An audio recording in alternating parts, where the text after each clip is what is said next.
Antoine, I want to discuss with you about how we should be starting to think about running remote meetings. You've been doing a lot of training as a certified instructor at Winning by Design, but it's really more about that facilitation. So we got these fancy blackboards, and I thought it could be a really fun way to describe how we do some of our remote facilitation, kind of to take it to the extreme, but then give people some opportunities to learn on what they can be doing with their own remote workspace. So let me start off with a quick opening. The world has changed in the last month. What have you noticed about how people on your trainings are thinking about remote work that's different than they thought it might have been? Well, I think one of the biggest challenges that most people have encountered has to do with creating a professional sensation and still working from home. So that, the typical things that they would associate with sort of a professional operation don't happen anymore. And, those best practices that are now, get dressed so you're ready to go professionally and to do all the things that you normally would without having the commute to the office. Yeah, I think so. Let's talk about those first two things, because I think working from home also has this different idea. Like, I gotta be honest with you, I always want to make sure that I look professional by throwing on a collared shirt. But it's been getting hot here. And so below, I have shorts on. And I know it doesn't seem like that's a professional thing to announce to the world, but how you present yourself really is focused on the video camera. So I do think it's a very interesting balance. It's the image of professionalism that you're trying to project, even if not everything is fully there. Now, another school of thought says that you should be fully dressed as if you're going to work because it builds that confidence. And so I think because you and I have been doing this for a while, where we've gotten really comfortable with how to work remotely, I think people should probably take it to the most professional angle first, like dress as if you're going to work. That gets you in the right mindset. And then over time, you can learn how to be more comfortable with a different setup. But I think that professional look is really important. And the dress code, let's talk about that. What are some advice that you have for seeing people that are running professional meetings on how they should dress specific to video meetings instead of face-to-face? Well, I mean, the way you dress, I think there's always been the same set of rules in place, which is you should always dress at least as professional as your audience, and if you're going to err one side higher. So you can always be a little bit overdressed for a scenario, but you can't recover from being underdressed. Yes. So I think that's the clothing setup. But go ahead, Dan. Yeah, I do think it depends on the style of meeting. I know for like internal meetings, totally cool to be casual. Anytime we have customer meetings or somebody outside of our group, important to slightly overdress. I think that's a really good, I think it's a good shout out. Let's talk about backgrounds real quick. I know that that's going to be a big part. I know that some people are taking their calls from their bedroom, and we can see like the bed in the back and maybe even a nicely made pillows. I also see like library cases. What are your thoughts or best practices on how people should change their setup behind them, not what they're wearing, but what it can else be seen on camera? Well, I think this is actually something quite important, that you have to make do with what you have, and especially in these times, there's unexpected things, and it's all right to be authentic if you are working from home. But I think it's very important to be cognizant of what you present. When we're talking about how to organize an online demo, we spend a lot of time having our salespeople orchestrate what the desktop is going to look like. And I think that same level of consciousness should be happening, or conscientiousness should be happening when it comes to crafting our background, if it's possible. Yeah. Meaning that if you can arrange things so that it won't distract from the purpose of your video call.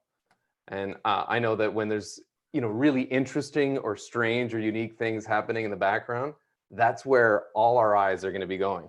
Yeah, I think that's a really good point. It's the background that you have control over certain elements of it. And if you're doing a call from a bedroom, totally fine. I think we joked about it once a few months ago, but that famous viral video of the guy working from home and all of a sudden his kid barges in, it's my favorite video of all time because the kid is so sweet in like a yellow jacket and just like comes in dancing. And I remember looking back on that and saying like, oh, that was a bedroom, but he had it very politely displaying books on the bed and very neat there, but it just was chaos. And I think there's some of that element of it when we're working from home and there's a completely different environment where the background matters, but it's also okay to recognize that we're all in this together and that there's some elements of dogs running in the background or spouses trying to hide off camera. There's some things that we should create and make a space that looks professional, but also be okay when something unexpected happens. But I do recognize something else that you brought up, which is the virtual backgrounds. Now we're using Zoom and it's my favorite tool to work from home, but virtual backgrounds do have the risk of being very distracting. Now, I haven't mentioned this to you, but I had, I guess we co-taught a session together and there was a very senior sales executive on the call.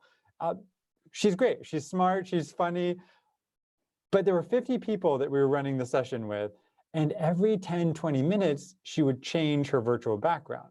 Now, this was to inspire fun, so the intent was correct. But like you said, it's distracting. So it depends on what your goal is. If it's an internal meeting, you're having fun, a happy hour all together, have something fun. Put up a meme there where it's like you're sitting on the Game of Thrones throne, or you're in that meme where people are like looking back at you. Those are really funny things to have on there. But in a professional setting, it can completely detract and sends the wrong message to others. So what are some of the great virtual backgrounds that you've seen that strike that right balance of professionalism, but also very clear that it's a virtual background? Well, I mean, I like how you brought that up, that the worst case scenario is if it's distracting. So we want some balance between chaos and creativity. We want the background to be fun. Like probably my favorite one in the past few weeks was a colleague of ours who his background was the inside of the capsule of the International Space Station. And I thought that was, clever, fun, but it was also static. It didn't change. So once you acknowledged what the background was, then that was good. I think probably the key things for a virtual background to avoid are ones that are kind of phasing in and out and taking away parts of what's supposed to remain there. So sometimes with a virtual background, there's a strange sort of halo that happens around the head of the person. And then sometimes, they sort of fade away, they fade in and out. So for example, if you're wearing a green shirt on a green screen, then you can just turn into a ghost and disappear. I think it's just important to experiment so there's good contrast between what the subject looks like and is wearing, and that the background is sort of cut out and different. Yeah, I think that's a good point. It's the reason why you and I are not wearing a black shirt with a black background, because this isn't virtual. This is our real background. And so even right now, I have a headlight that's coming on top, and it makes my dark hair pop a little bit, but it doesn't quite have that like green screen effect where it kind of, you can see that halo around you, or worse, if it's the same color, it doesn't pick up the difference very well. So it comes back to like a proper setup, a proper tech check, etc. So I think that's a really good point. What else I just turned on my upper light there. Oh, nice. Yeah, no, it makes it pop. Yeah, I love it. Okay, let's end with I think we talked a little bit about like what the background and what the background says about you, and just being, I think, intentional with what you let people see on camera, and that it does have a message. So don't ignore what the camera sees, but set it up appropriately so people see what you want them to see. Maybe it has a conversation starter, like a fan, or like that space capsule idea. I love it. You brought up the idea of it not being moving, like it's static. I think that's a great idea too, because the palm tree swaying, like it's novel the first time that you see it on Zoom, but like your eye, like at least all of us as humans, like we're distracted by movement. So any changes we like look at. And so random movement, we'll eventually get used to it, but it can be distracting, especially in a professional setting. So thank you for going through that with me. Any last minute tips on other best practices working remote? Yeah, there's something popped in mind, and it's something that all photographers know of, and it's called the rule of thirds. And if you're trying to design the background, or really the picture that you fit into, then imagine the space is divided into three both ways. And aesthetically pleasing is to have the subject's eyes in sort of a top quadrant. So sort of the way you are, Dan, is really classic layout where you're a little off to the side, a little up. Your eyes are in the perfect spot for configuring. If Yeah. that doesn't make sense, or there's just too much dead space next to you, then have your eyes 2/3 of the way up Okay, is I see. appealing as well. So you're kind of saying like, because like my head is like kind of in this quadrant over here, like I'm kind of following it. And then if I stood more to the side, yeah, I guess it doesn't have to be perfect, but yeah, that's a really interesting thing to shout out. Is like thinking about this as a professional photographer would. Really good point.